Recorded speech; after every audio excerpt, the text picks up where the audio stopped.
Esas marcas recordarán por siempre lo que Dios hizo por nosotros. Amén. ¿Cuántos están agradecidos con el Señor? Él fue a la cruz por nosotros, murió, le hicieron tantas cosas. No se nos puede olvidar lo que le pasó al Señor. Ayer estaba viendo el testimonio de Jim Caviezel, que es el actor que Mel Gibson buscó para filmar esta película La Pasión de Cristo. Y él estaba contando que durante el rodaje hubo algunas cosas que sucedieron. Entre ellas, en la escena de cargar la cruz, él cae literalmente porque la cruz era muy pesada, y cuando cae con la cruz se disloca el hombro derecho. Dice que se le salió el hombro y eso es muy doloroso. Y así cuenta él que durante el film pasaron algunas cosas que tenían que ver con sufrimiento, y él le decía al Señor, Señor, mira que yo soy solo un actor, no soy el Jesús real. Otra cosa que le sucedió fue que en la escena de los látigos, ellos detrás de cámaras colocaron una estructura de metal para que cuando el soldado romano diera el latigazo, pegara en la estructura de metal y no en la espalda del actor. Y dice que en una de esas viene el soldado romano y toma impulso y da un latigazo y se escapa el látigo alrededor de la parte de metal y le da al actor y lo hiere y lo tumba al suelo. En la escena de la cruz, cuando lo bajan de la cruz, que ya está muerto, dice que su hombro estaba dislocado porque no se había sanado y él sentía que se iba a morir literalmente, y el médico del rodaje le dice a Mel Gibson cuando detienen la escena, este muchacho puede morir. Y le pregunta el director al actor, ¿qué hacemos? ¿Detenemos esto? ¿Qué vamos a hacer? Y dice el actor, no, vamos a seguir. Mi vida está en las manos de Dios. No me podría morir en un mejor momento sino en este. Esa película está inspirada por Dios, yo creo que sí. Es lo que más se acerca y se asemeja a lo que la Escritura enseña.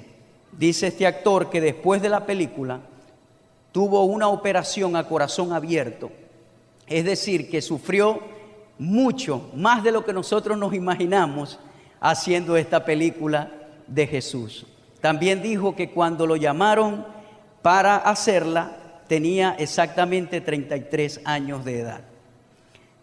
Porque dice que cuando lo llaman a hacer la película, a los días Mel Gibson lo llamó arrepentido diciéndole, no, olvídate que te llamé, no quiero que hagas la película porque puede afectar tu carrera, esto puede marcar tu carrera y no te pueden llamar más para hacer películas. Y él dijo, claro que no, claro que no.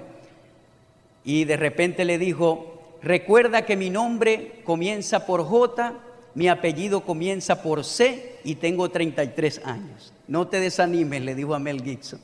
Y se hizo el rodaje, se hizo La Pasión de Cristo, que ha bendecido nuestras vidas y nos hace recordar lo que el Señor hizo por nosotros. A ver, ¿cuántos están agradecidos con el Señor?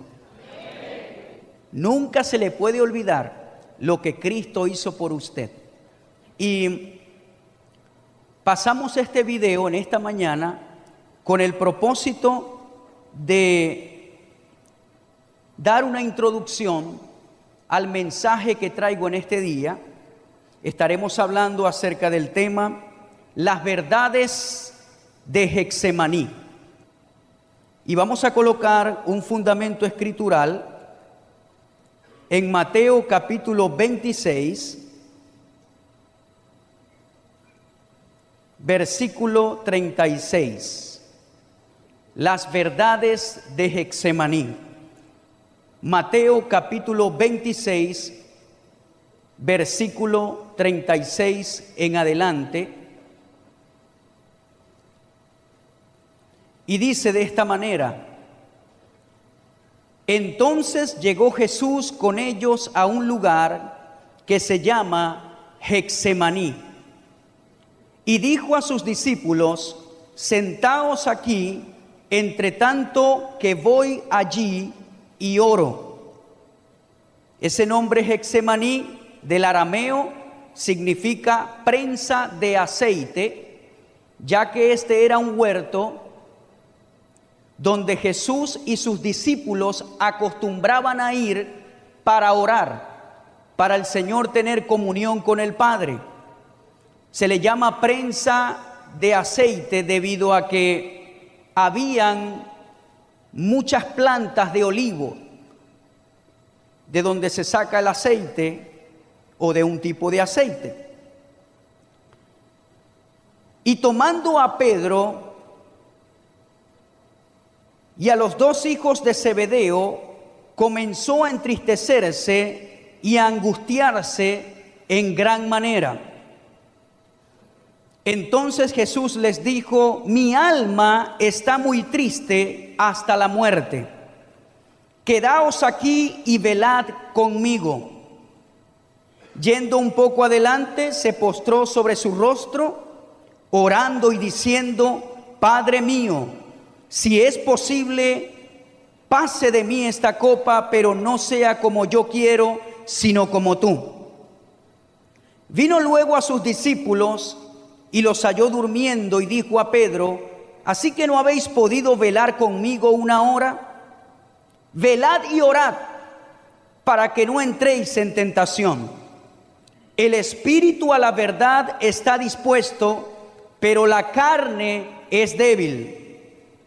Otra vez fue y oró por segunda vez diciendo: Padre mío, si no puedes pasar de mí esta copa sin que yo la beba, hágase tu voluntad. Vino otra vez y los halló durmiendo, porque los ojos de ellos estaban cargados de sueño. Y dejándolos, se fue de nuevo y oró por tercera vez, diciendo las mismas palabras. Entonces vino a sus discípulos y les dijo: dormid ya y descansad. He aquí ha llegado la hora y el Hijo del Hombre es entregado en manos de pecadores. Levantaos, vamos, ved, se acerca el que me entrega. Me imagino que el Señor se rindió y dijo: váyanse a dormir. Estos escuderos míos en oración duermen bastante. Si nosotros estudiamos estos versículos de una manera sistemática, vamos a poder tomar principios de esta información que quedó registrada en esta escritura cuando el Señor estaba en el huerto de Getsemaní, en la última hora de su vida antes de ser entregados. Una de las cosas que ocurre acá es que el Señor va con su círculo interno de liderazgo a este lugar. Se dice que era posible que este lugar era un lugar privado, es decir, que tenía un propietario y que probablemente era amigo de Jesús, y que en los momentos de intimidad con el Padre ya Jesús tenía acceso libre para poder ir y orar con su círculo interno. Pero algo que se puede notar acá es que no todos entran con Jesús hacia donde Él va, sino que Él deja a algunos y les dice: siéntense acá, y toma a Pedro y a los hijos de Zebedeo, a Jacobo y a Juan, y los lleva hacia el lugar donde Él va. No se lleva a todos los discípulos, sino que Él toma a los tres más íntimos y los lleva al lugar de oración. Eso nos dice un principio de liderazgo, de que tú no puedes confiar todo lo que el Dios te da a todo el mundo, aun si son tus discípulos, pero no están en la capacidad de verte o de escucharte decir algunas cosas que son importantes y que pueden marcar la vida de la persona, entonces no necesitan escuchar y ver esas cosas. Todo líder tiene un círculo interno, pero todo líder tiene un círculo aún más interno con quien vaciar los momentos de dificultad y permitir escuchar informaciones que son de peso y que son de importancia. Quizás usted se pregunta por qué Jesús no se llevó a todos los discípulos. Bueno, entre los discípulos del Señor había uno que lo iba a traicionar. Quizás, aunque eran sus 12, Jesús no vaciaba todo lo íntimo con todos sus 12, sino con estos 3 que se llevó a su lugar más secreto. Todo líder tiene que tener personas alrededor en quien confíen, porque nosotros los líderes necesitamos oración, necesitamos escuderos de oración. Y de hecho esto fue lo que ocurrió con estos 3 hombres. Eran los escuderos de oración de Jesús, pero estaban durmiendo. No se despertaron. Ahora, ¿por qué el Señor se lleva a esos 3? Dice la Escritura, en un lenguaje actual, que Jesús se quiebra en el momento que va a orar y comienza a entristecerse hasta la muerte. De tal manera que ellos se preguntan por qué el Señor está así. Ellos no sabían. Jesús continuamente les decía, va a llegar la hora cuando yo seré entregado. Va a llegar la hora donde yo los dejaré. Pero por alguna razón ellos no podían discernir el tiempo cuando eso iba a ocurrir. A diferencia de Jesús, a diferencia del Maestro, él sabía que en ese momento la hora se había cumplido. El momento de la palabra profética, como el Ben Yosef, como el siervo sufriente, venía a cumplirse. Recuerde que la venida del Mesías en las profecías bíblicas se divide en 2 partes. El Mesías viniendo como Ben Yosef, que representa al siervo sufriente. Su nacimiento, se despojó de todos sus atributos como Dios y vino a ser hombre. Allí comienza la manifestación del siervo sufriente, cuando él deja todos sus atributos como Dios y se manifiesta en carne y viene a esta tierra. Su vida, su ministerio, su crucifixión, su muerte, su resurrección, todo esto abarcaba la venida del Mesías sufriente. Y la otra parte de la venida del Mesías es aquella que nosotros estamos esperando, y es cuando Jesús viene como Ben David, como el Rey, nuestro Salvador, y que viene a salvar a su pueblo Israel. Pero en este momento el Señor sabía que la hora negra, que la hora de oscuridad, que la hora difícil que le venía como siervo sufriente había llegado. Y él va a este huerto de Getsemaní, al lugar donde él continuamente va a orar y a tener comunión con el Padre. Otra verdad que el Señor nos dice acá es que en toda hora negra, en toda hora de sufrimiento, antes que el enemigo venga con alguna ola, usted tiene que ser hallado fortalecido en oración. Mire que cuando viene la hora difícil para el Señor, Él no se queda comiendo con sus discípulos. Él sabía que tenía que buscar el lugar secreto para recibir fortaleza del Padre. Cuando tú te sientas atacado por el enemigo, cuando tú sientas que las olas del enemigo se han levantado en contra de tu vida, no es momento para compartir, no es momento para hablar con la gente, es momento de acercarte a tu Getsemaní para recibir fortaleza de tu fuente. ¿Cuántos alguna vez se han sentido presionados por el enemigo? ¿Cuántos alguna vez se han sentido atacados en su casa? ¿Cuántos alguna vez se han sentido atacados por la enfermedad y por circunstancias y por cosas que vienen continuamente? Pero te quedas fuera del huerto, haces cualquier cosa aparte de orar, nunca oras, nunca haces algo para solucionar el problema y buscar la comunión con el Padre. Hay una verdad en Getsemaní y nos dice que antes de cualquier conflicto debe existir la oración permanente, la comunión con Dios. Jesús fue a la intimidad. Podemos decir que Él descargó todo lo que tenía dentro, pero lo descargó con su Padre en oración. Y Él fue allí a orar en Getsemaní. Si en este momento usted discierne que hay tinieblas que están atacando su vida, es momento de orar. Es momento de buscar de Dios. No es momento de decir chistes. No es momento de hacer otras cosas. No es momento de recrearse. Es momento de orar. Cada uno de nosotros tenemos que tener un momento de comunión con Dios, nuestro Getsemaní, para ser fortalecidos. Nadie aquí es un superhéroe que no necesita orar.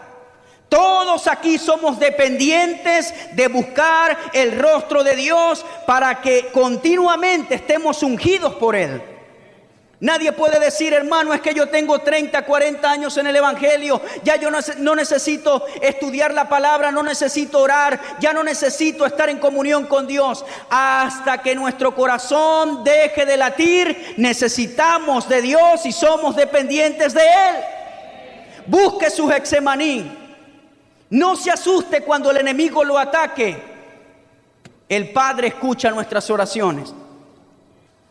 Y dice que cuando se llevó a Pedro, a Jacobo y a Juan, algo comenzó a ocurrir. Comenzó a entristecerse y a angustiarse en gran manera. Usted puede ver el cuadro que se está presentando acá.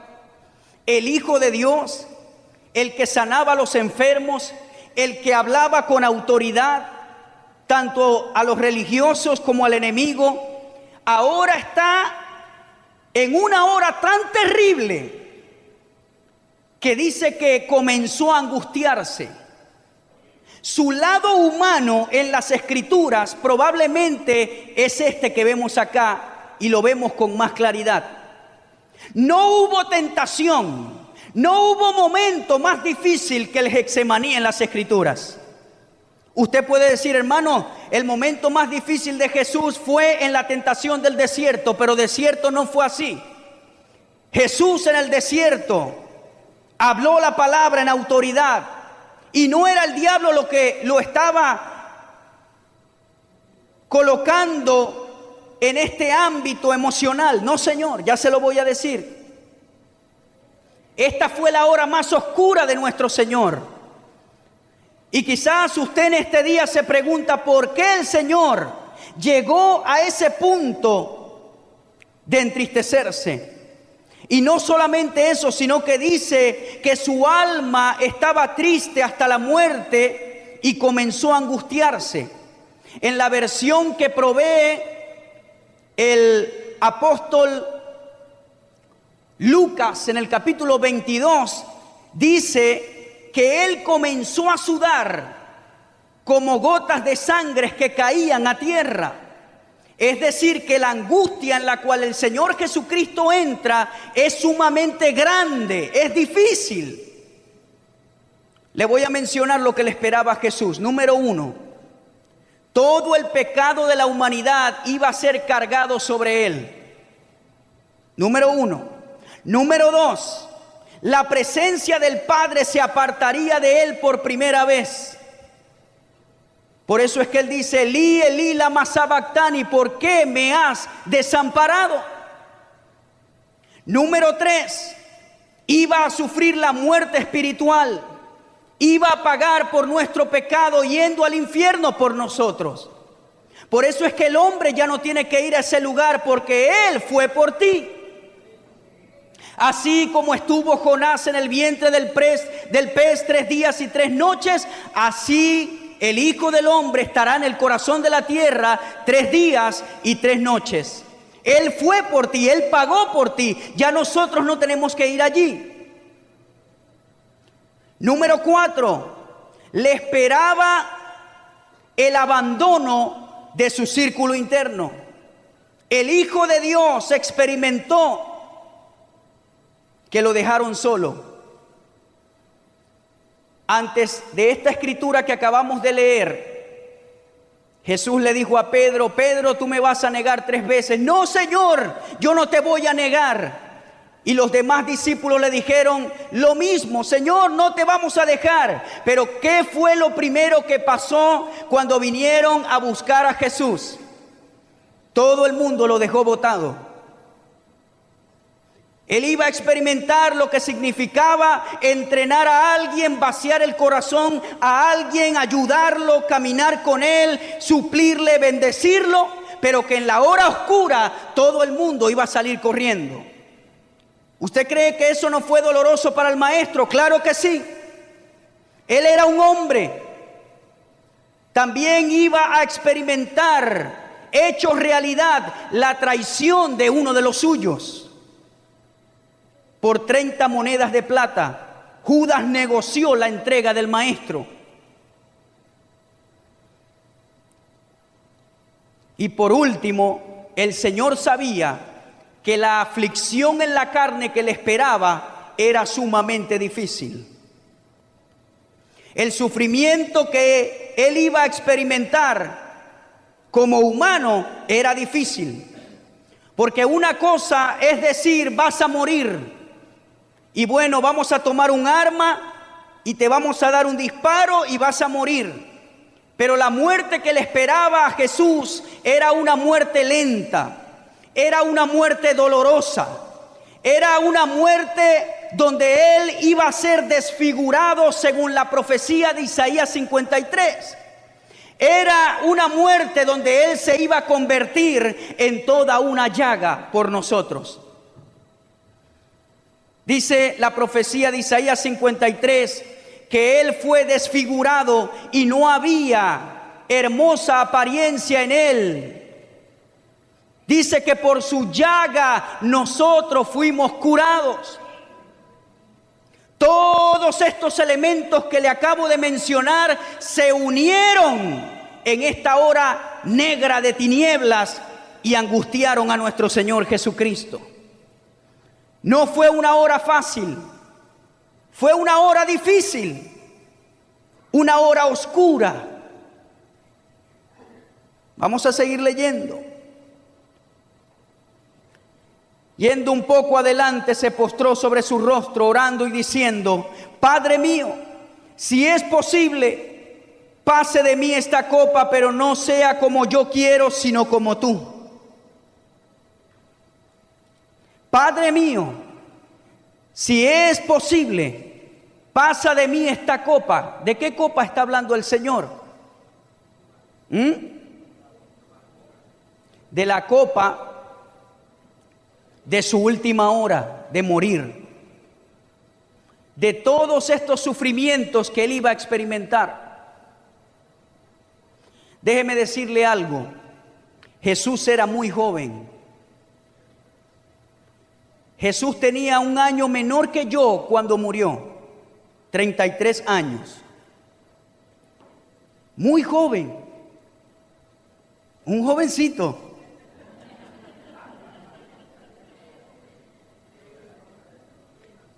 Y era del tamaño...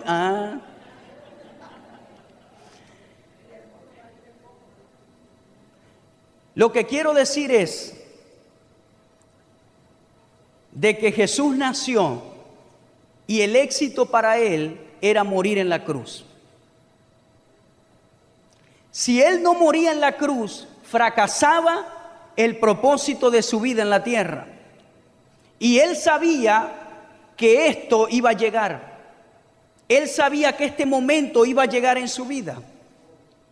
Diga conmigo la palabra propósito. El propósito para Jesús era morir en la cruz y sufrir por todos nosotros. Para eso vino el Hijo del Hombre, para ser entregado, para remisión de muchos. Él lo sabía. Y a los 33 años de edad le llegó la hora a morir por toda la humanidad.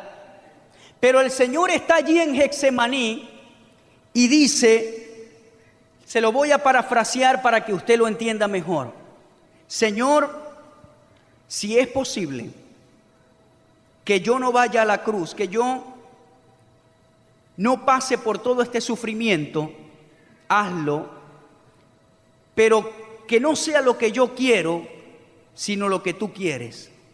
Él estaba en un momento tan difícil, no que dudó de que era su propósito, sino que él manifestó su humanidad y dijo: lo que me espera no es fácil. Si tú me puedes librar de esto, entonces hazlo, pero que no se haga mi voluntad, sino la tuya. Impresionante.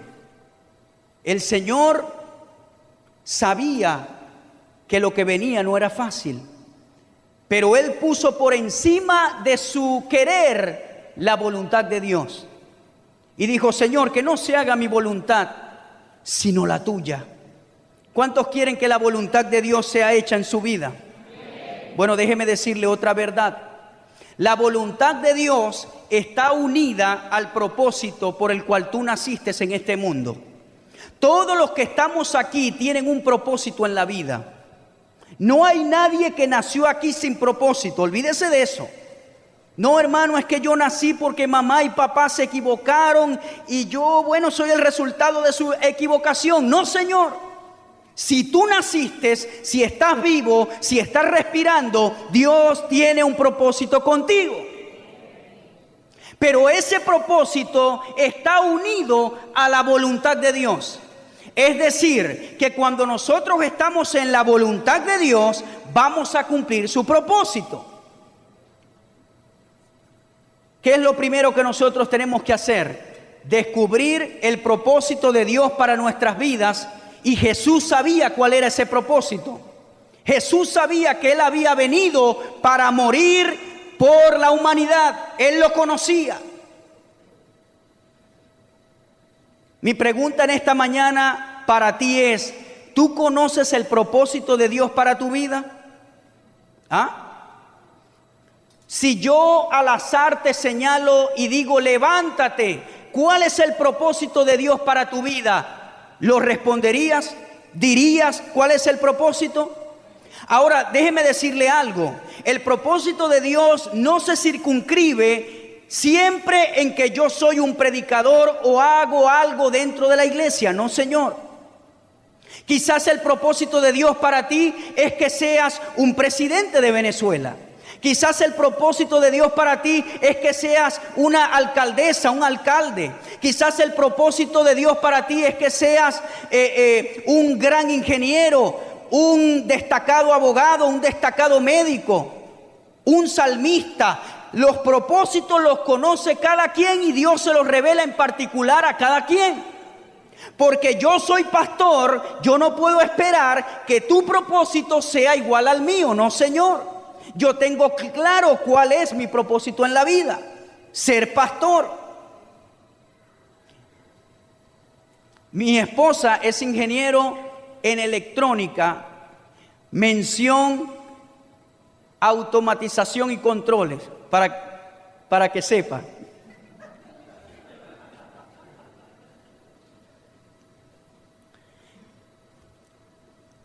Pero ella sabía que al graduarse no iba a ejercer eso, porque ella sabe cuál es el propósito de Dios para su vida.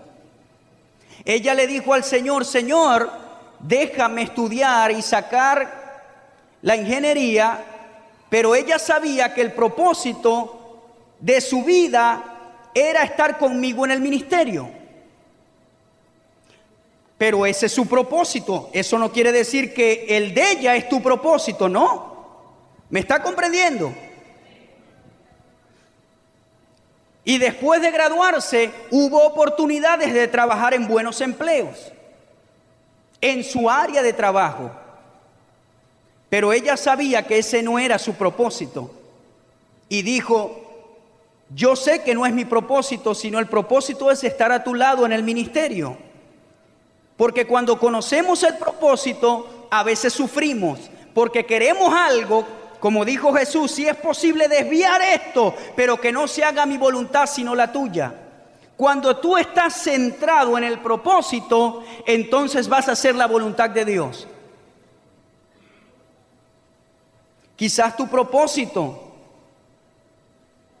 es ser un profesor. Cada quien tiene que pedirle a Dios y decirle y preguntarle: Señor, ¿por qué yo nací en esta tierra? Usted no nació para vivir tantos años y comer y dormir y multiplicarse y casarse y morir y ya. No, Señor. Usted tiene un propósito en la vida. Ahora déjeme decirle algo. El enemigo va a venir a abortar ese propósito de Dios en tu vida.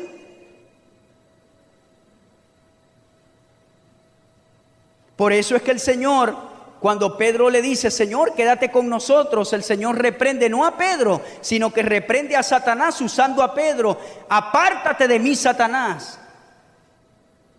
Hay cosas que vienen para sacarte del propósito de Dios. Y allí es cuando tenemos que recordar la oración que hizo Jesús: que no se haga mi voluntad, sino la tuya. Le voy a decir algo. Aún conociendo el propósito de Dios, vienen ofertas, vienen tentaciones, vienen pensamientos. Nos ha pasado a nosotros. Que sabemos que esto es lo que tenemos que hacer, pero vienen voces y vienen ofertas y te dicen algo, y allí tú te tienes que parar firme y decir: Satanás, apártate de mí. Pero a veces no lo reprendemos porque nos gusta la propuesta que nos están haciendo. Nos gusta, nos agrada. Yo le voy a dar un ejemplo que di el miércoles cuando leí esta escritura. Y los que estuvieron el miércoles, bueno, lo van a escuchar nuevamente.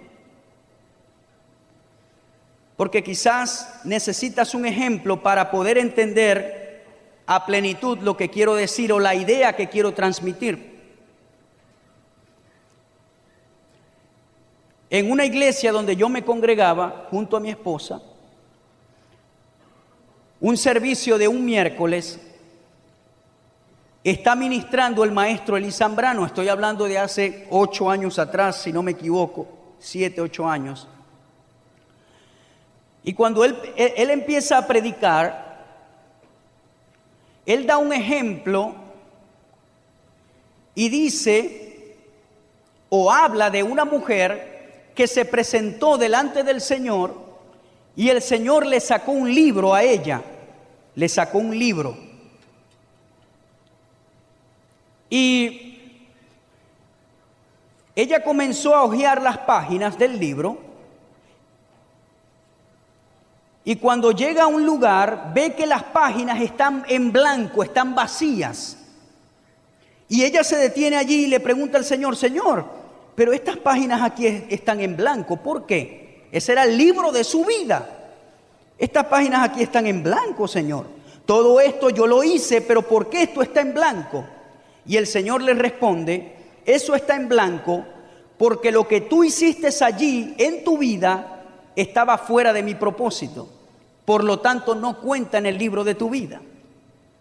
Todo lo que hiciste allí, lo hiciste fuera de mi propósito y quedó en blanco. Cuando el maestro Elí está diciendo eso, inmediatamente el Señor me habla y me dice: eso es contigo. Y usted se pregunta, ¿por qué? En ese momento íbamos a empezar un negocio alquilando un local y vendiendo mercancía. Era un momento difícil para nosotros económicamente y yo estaba que atajaba lo que viniera.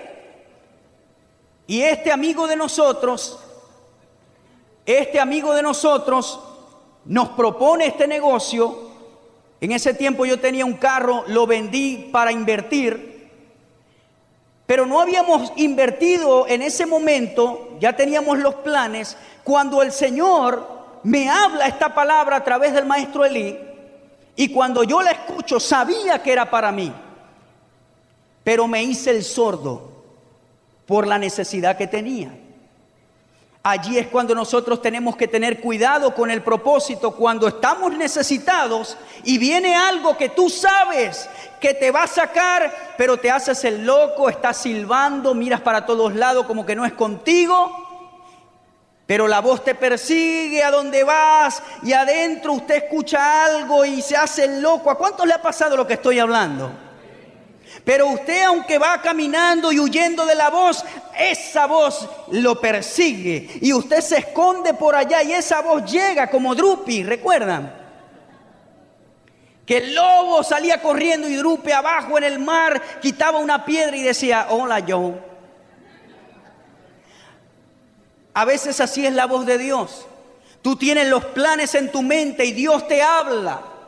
Y tú te escondes por allá y tú te haces el loco que no estás escuchando, pero la voz del Espíritu traspasa toda barrera y te dice, épale, es contigo lo que te estoy diciendo, no te conviene invertir allí, no te conviene esa persona a tu lado, no te conviene esa asociación, no te conviene esto, no te conviene aquello, apártate de eso. Y Dios lo hace no porque Él quiere truncarte tus planes, Él lo hace porque Él conoce el futuro y Él sabe lo que es mejor para ti.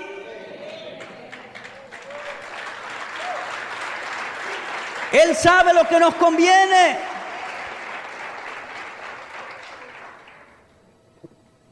Y nuestra matemática da los resultados rápido y dice, no, si lo hago me va a ir bien. Pero escucha la vocecita que te dice que no, porque Él sabe el futuro. Él conoce lo que a ti te conviene. Jesús sabía que tenía que ir a la cruz. Y allí oró, Señor, si es tu voluntad, pasa de mí esta copa, pero que no se haga mi voluntad sino la tuya, Señor. Cuando tú haces esa oración, entonces Dios te va a prevenir, Dios te va a ayudar a que no caigas en muchos tropiezos. No le tengo que decir el final del negocio donde invertí, ¿verdad? ¿O sí se lo tengo que decir? ¿Ah?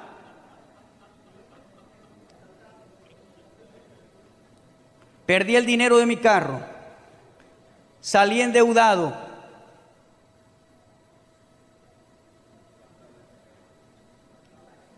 Tuve que después trabajar para pagar parte de lo que debía. Porque no escuché la voz de Dios. ¿Usted sabía que la mayoría de los seres humanos cuando le pasa una tragedia culpan es a Dios? Pero yo me imagino al Señor del otro lado diciendo, ajá, pero tú no me preguntaste nada. Si te hubiese hablado, no hubieses hecho caso. ¿Para qué entonces? Todos los problemas, las consecuencias, todo lo malo, la gente dice que fue Dios. Señor, ¿para qué me diste esta mujer? Y Dios te pregunta, pero tú me preguntaste antes de casarte que te diera esa mujer. Ah, no, me preguntaste, ¿por qué dices, Señor, ¿por qué me diste? No, esa te la agarraste tú mismo. Señor, ¿por qué me diste este hombre que me maltrata tanto? Un momento, ¿oraste a Dios antes de casarte con este hombre? No, es que me gustaba, era mucho, fue Mr. Venezuela, muy bonito. Ah, ya eso es otro cuento.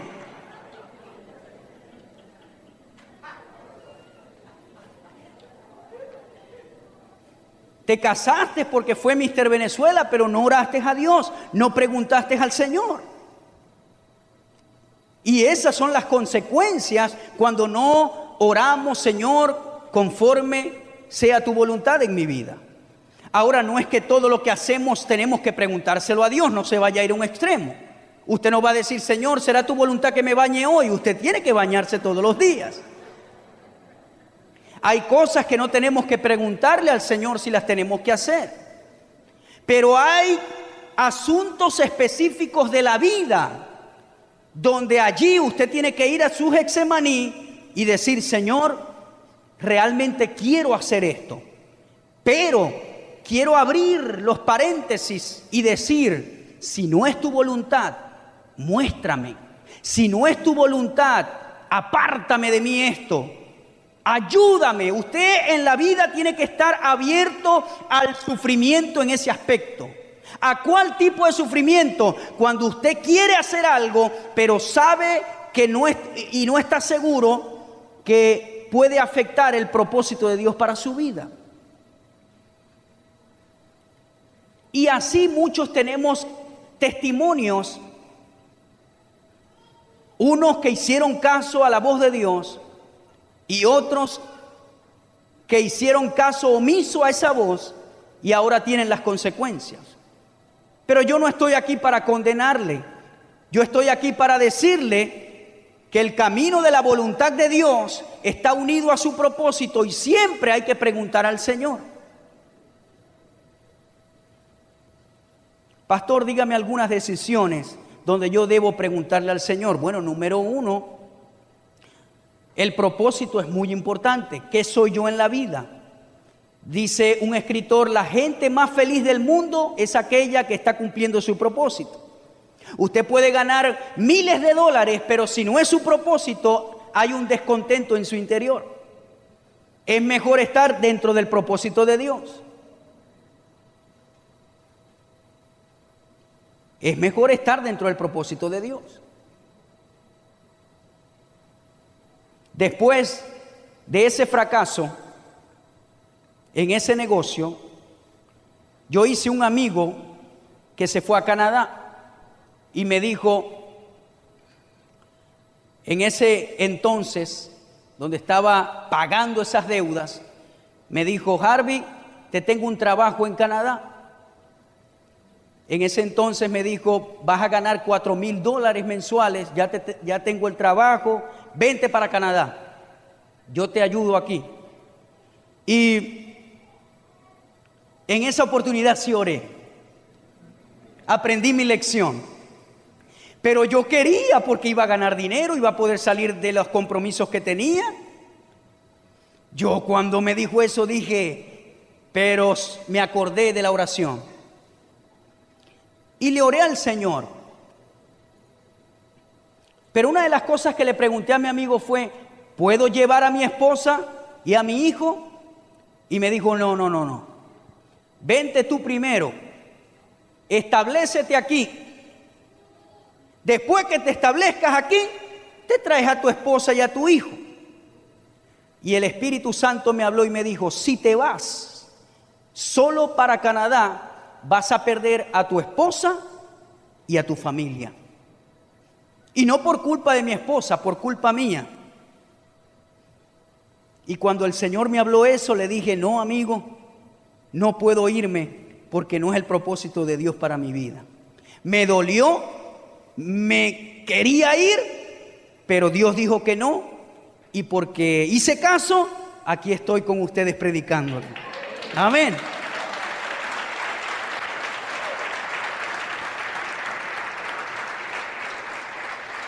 Una decisión puede marcar el curso de tu vida. Una sola. No 2, ni 3, ni 4. Una.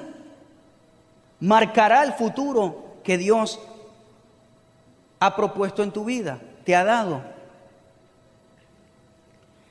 Le voy a decir algo. Nadie tiene excusa de decir, el Señor no me dijo. Yo le garantizo que si usted lo coloca a Él como prioridad en esas decisiones, siempre Él te va a hablar. Si usted, por supuesto, conoce la voz de Dios. Porque conocer la voz de Dios, eso se desarrolla. Hay gente que dice, yo no sé si fue mi mente, yo no sé si fue las caraotas que me comí anoche, ¿qué será lo que estoy escuchando? Pero cuando usted aprende a escuchar la voz de Dios, se va a familiarizar con ella y va a saber discernirla. ¿Por qué Jesús sabía que llegaba el momento de Judas? ¿Será que Judas le envió una carta? Mira, Señor, prepárate porque voy a buscarte allá con los religiosos. No. Él por el Espíritu sabía que ese era el momento. ¿Y los discípulos qué estaban haciendo? Estaban durmiendo. Eso quiere decir que hay gente que puede estar desconectada de la voluntad de Dios, de la hora de Dios, y otros no. No sea usted el que esté desconectado, esté siempre alerta en el Espíritu. Hay cosas que Dios te puede avisar. Llegará el momento cuando usted escuche una voz y le diga al Espíritu Santo: no te metas en ese restaurante. Ay, Señor, porque ahí venden comida muy buena. No te metas en ese restaurante. Y usted hace caso y al rato entran personas a robar y usted, por hacer caso, no fue afectado porque escuchó la voz del Espíritu Santo. Pero si usted es terco: sí voy a entrar porque ahí venden una carne muy sabrosa, entonces Dios no se hace responsable. Llegará el momento cuando Dios te diga: no vayas a esa casa, sal de allí, no te metas por esa calle. Y aquel que conozca la voz del Espíritu Santo, entonces va a obedecer. No seamos tercos a la voz de Dios. Cuando Él nos hable, vamos a hacer caso. No es lo que te diga un hombre, es lo que Dios te está diciendo acerca de tu vida. No siempre los hombres te van a decir cuál es tu propósito, pero cuando tú lo conoces y sabes que esas voces son opuestas al propósito de Dios, entonces vas a hacer caso a la voz de Dios, que te va a mantener en su voluntad.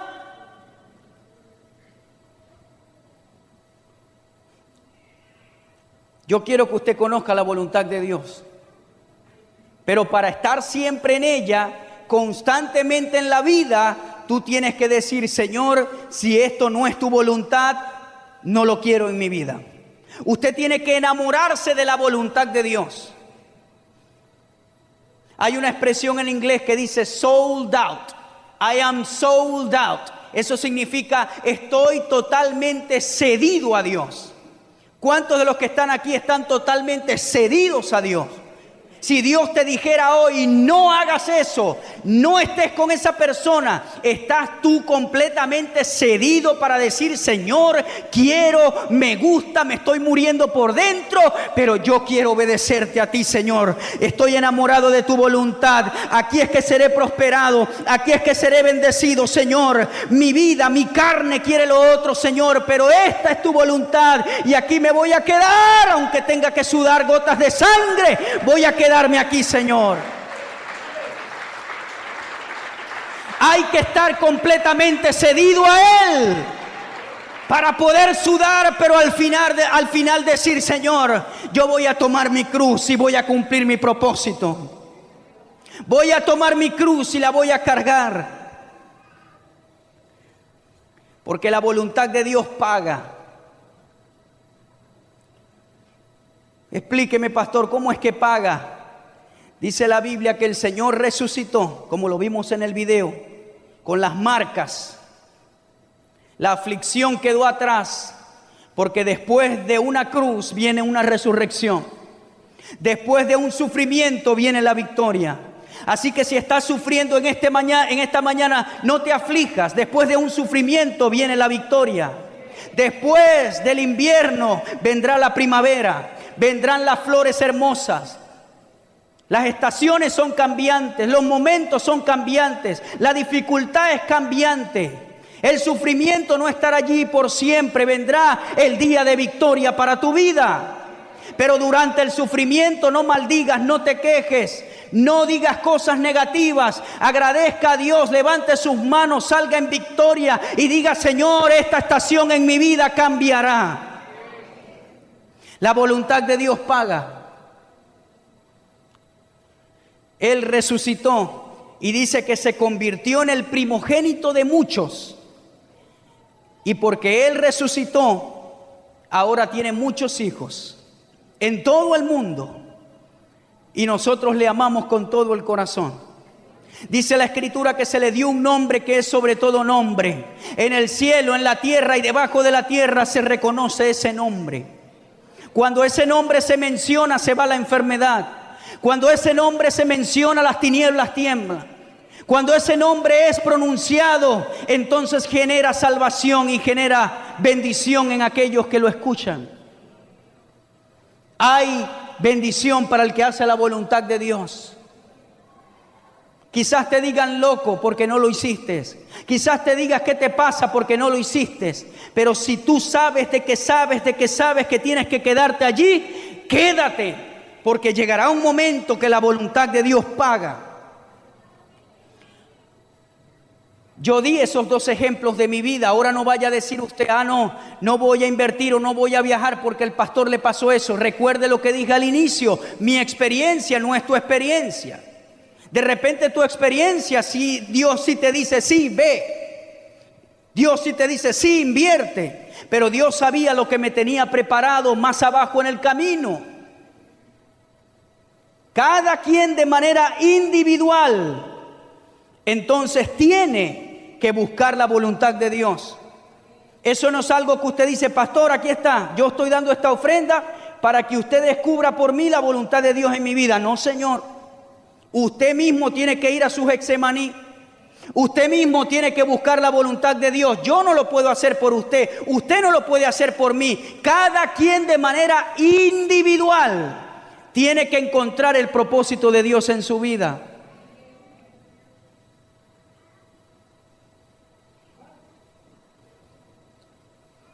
Jesús dijo algo importante en el versículo 41. Él dijo, velad y orad para que no entréis en tentación.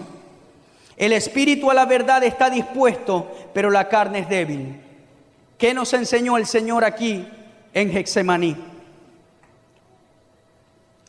Muchas veces nosotros los predicadores tomamos este versículo de manera general y hablamos de la tentación en contraste con la oración que nos va a prevenir de esa tentación. Pero recuerde que el Señor está viviendo un momento específico cuando dice esto.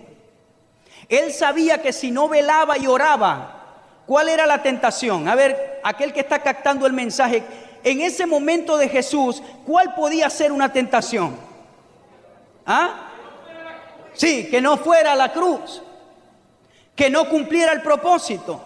Y Él dijo, ustedes están durmiendo, tienen que velar y orar para que no entren en tentación. El Señor sabía que Él tenía que estar conectado con Dios para no escuchar las voces del enemigo. Algo que me gusta de la película de Mel Gibson es que en el momento del Getsemaní, él personifica a Satanás, que mientras Jesús está orando, Satanás le está hablando, ¿para qué vas a ir a la cruz? ¿Cómo es que toda la carga de la humanidad va a caer sobre ti y la vas a soportar? Me gusta mucho lo que hizo Mel Gibson allí porque puede ser verdad.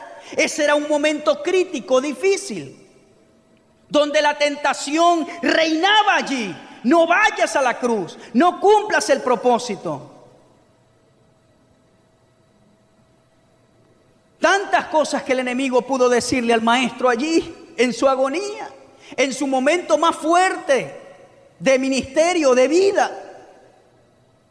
No nos imaginamos lo que pudo pasar allí, hasta el punto de que dice la Escritura en el relato de Lucas que el Padre tuvo que enviar un ángel para fortalecerlo.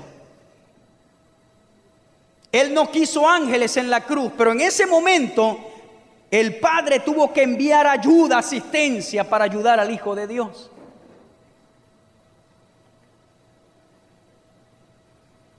Van a venir muchas cosas para sacarte del propósito, pero Jesús dijo, velen y oren para que no entren en tentación. ¿Qué nos está diciendo el Señor aquí?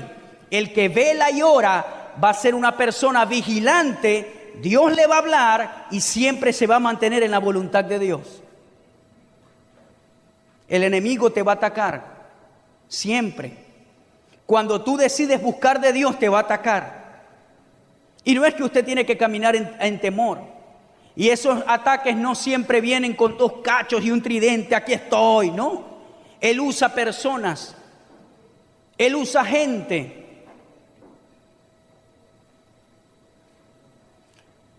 Como un video que vi que colocó Maxi en el Facebook, después lo colocamos acá para que usted lo vea, de un muchacho evangelista. Dios lo usaba en milagros, sanidades. Se estaba levantando un ministerio allí en esa ciudad de México donde él estaba. Pero el joven empezó a desconectarse de Dios y ya no reconocía la dependencia de Dios, según lo que dice el predicador, y andaba solo para arriba y para abajo predicando. Y una vez una mujer se le metió en el hotel donde estaba hospedado y amaneció con ella. Y cuando amanece, la chica se había ido y dejó una nota, ¿verdad? Dejó una nota diciendo que la habían contratado y que ella lo había estado persiguiendo por 3 años, porque ya el joven sabía quién era la chica. 3 años persiguiéndolo, y que su mamá era una bruja y le habían pagado mucho dinero para hacerlo caer a él, porque lo que venía para su ministerio era tan grande que iba a sacudir a esa ciudad y a esa nación. A veces los ataques se visten de mujer. A veces los ataques se visten de hombre. A veces los ataques se visten de usura, de vanagloria, de orgullo. A veces los ataques se visten de divorcio. A veces los ataques se visten de robo, de hurto. A veces los ataques se visten de tantas cosas que el enemigo puede usar para abortar el propósito de Dios para tu vida. Para el chico era eso, pero ¿cuál es tu propósito? El enemigo te va a poner en bandeja de plata lo que a ti te gusta. Porque la tentación no es tentación si a ti no te gusta. Él siempre te va a tentar con algo que a ti te gusta. Te va a tentar con una mujer que es tu tipo, con un hombre que es tu tipo. No te va a poner un hombre que a ti no te gusta.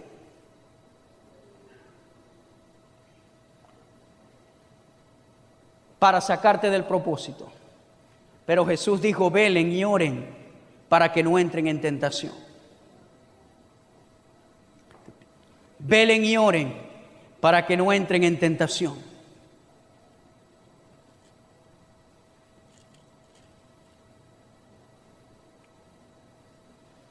El Señor, como todos sabemos, salió en victoria. No hizo caso a nada por amor a nosotros. El amor, el gozo, fue puesto delante de Él. Y Él pagó el precio por toda la humanidad.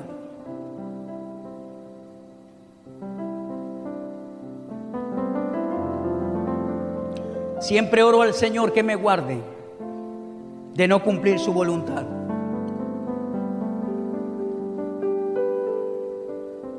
No des paso fuera de la voluntad de Dios. A veces las condiciones externas pueden afectar. Pero ¿qué dice el Señor? ¿Qué te dice en el corazón? Yo no te estoy dando una serie de reglas para que las cumplas. Te estoy dando unos parámetros para que tú los sigas y que en oración Dios te revele en particular lo que aplica a tu vida. No diga, bueno, como el pastor no viajó, yo tampoco viajo. No, quizás para usted sí es. Es lo que Dios le revele a usted, lo que cuenta. Pero la voluntad de Dios es importante. Velen y oren para que no entren en tentación. Aprovecho a decir esto. Esta semana vamos a entrar en otro ciclo de ayunos.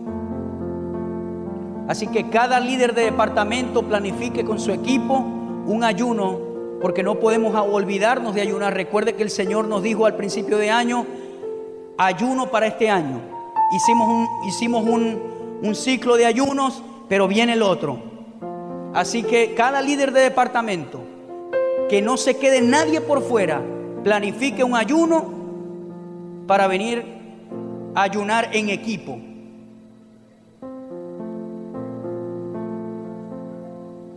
Y el domingo, eso lo va a recordar mi hermana Fanny, pero quiero aprovechar y decir, el domingo vamos a tener ayuno congregacional.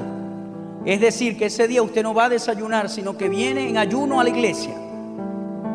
¿Cuántos pueden ayunar mediodía? Ok, muy bien. Ese día vamos a ayunar. Venezuela necesita nuestra oración. Este sector necesita nuestra oración. Nosotros tenemos que estar velando y orando. Aquí el que no vele y ore, hermano, sale del propósito de Dios. Y no se venga solo, traiga a alguien para que reciba la palabra.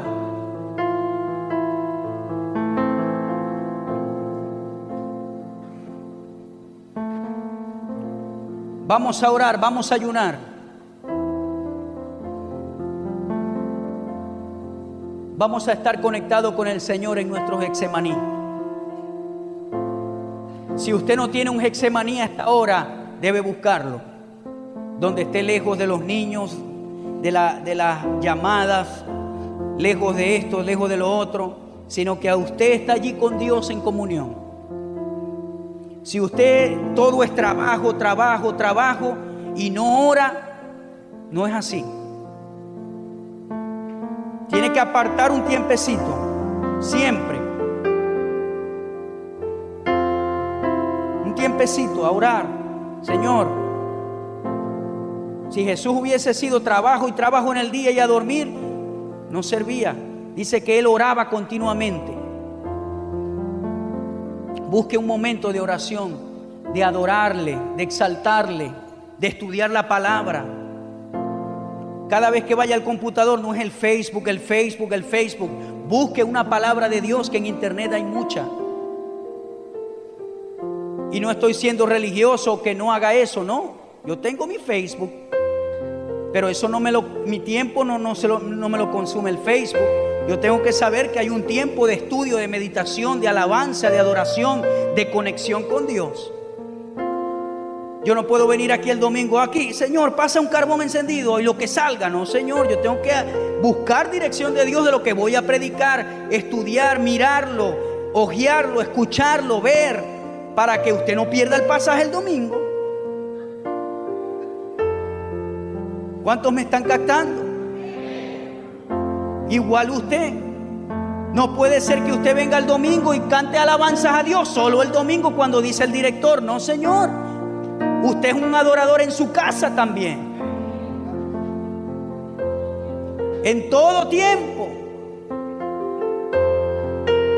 No es que usted va a estar en el trabajo gritando alabanza. No, todo tiene su tiempo. No estoy hablando de eso, pero aparte un tiempo en su casa también. Ha llegado el momento, hermano, de salir de la religión. Ha llegado el momento de despertar espiritualmente. Yo no quiero venir cada domingo a entretenerlos a ustedes y que ustedes no cumplan el propósito de Dios. No, Señor.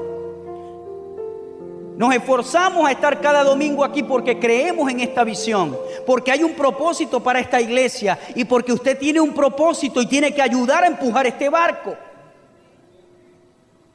Orando, vigilando, intercediendo. Cuando el enemigo venga, usted intercede, usted lo echa afuera. Usted busca la voluntad de Dios, usted ayuna, usted le exalta, usted le alaba. Pero no deje que la semana se le pase y usted no hace nada, ni mira para el cielo. No, Señor, no puede ser. Si hacemos eso, somos religiosos como los demás, que adoramos a Dios solo los domingos. Eso es religión. Mi Dios es Dios y es mi Dios los lunes, los martes, los miércoles, los jueves, los viernes, los sábados, domingos, mientras duermo, mientras estoy despierto. Él es el Dios de mi salvación. Por tanto, le alabaré. Amén.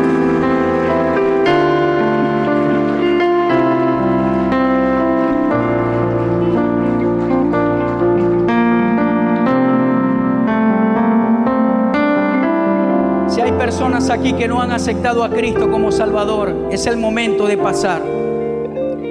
Es el momento de decirle: Señor, he vivido fuera de tu voluntad y tengo en mi libro páginas en blanco, pero quiero dejar eso atrás. Quiero que tu propósito sea escrito en mi vida. Si estás aquí en esta mañana y no has aceptado a Jesús y quieres que Él te revele el propósito por el cual estás en este mundo, yo quiero invitarte que con valentía tú pases y digas: Señor, aquí está mi vida. Estoy cansado de vivir mi propia vida. Yo quiero que tú seas el Señor y me guíes en cada decisión. Si estás aquí en este día sin Jesús, te invito a que vengas y le digas: Señor, sé el Señor de mi vida. Gracias, Señor Jesús. ¿Hay alguna persona que hoy nos visita?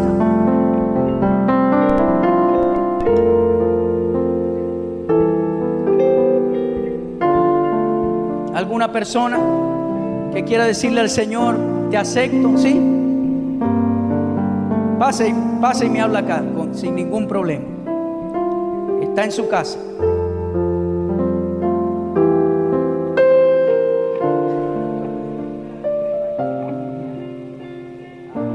Ella dice que ya aceptó a Cristo, está con el Señor, pero es la primera vez que nos visita y quería decir eso.